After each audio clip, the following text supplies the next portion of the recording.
যেত শাহবাগীরা যে আন্দোলন করত, আমরা তখন রাজনীতি কি বা শাহবাগে কেন যেতে হয় আমরা তা জানতাম না।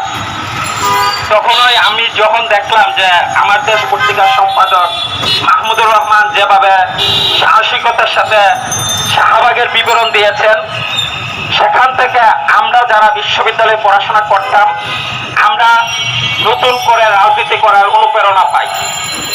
আজকে আমরা যারা রাজনীতি করছি এই তরুণ প্রজন্ম, আমাদের পিছনে যিনি অনুপ্রেরণা জুগিয়েছেন তিনি মাহমুদুর রহমান।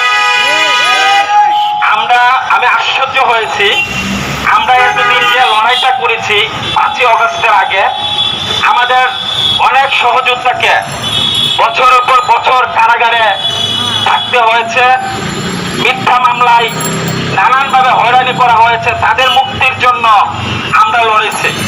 কিন্তু আজকে প্রথম স্বাধীন বাংলাদেশে আমাকে দাঁড়াতে হয়েছে মাহমুদুর রহমানের মুক্তির জন্য।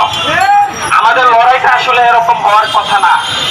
আমি মনে করি ব্যতীত যে ফিসিস ব্যবস্থা থাকার ফলে মাহমুদুর রহমানকে আজকে কারাগারে যেতে হয়েছে।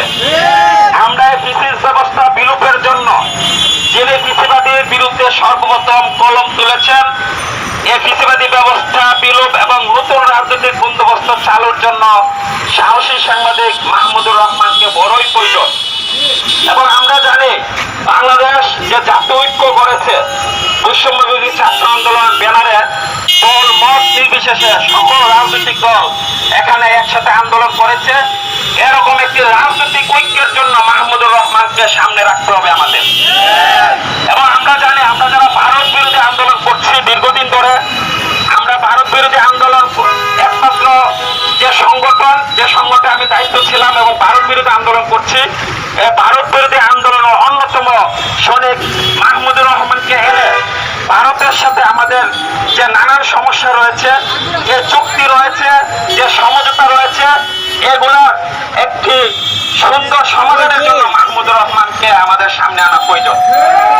আমি মনে করি আমাদের লড়াইকে ভিন্ন হাতে ধাবিত করার জন্য প্রকৃত ফিসিস এবং আগামীর যারা ফিসিস ব্যবস্থা টিকে রাখতে চাই তারাও চাচ্ছে যে মাহমুদুর রহমান রাজনীতিতে না আসুক, মাহমুদুর রহমান সামনে না আসুক।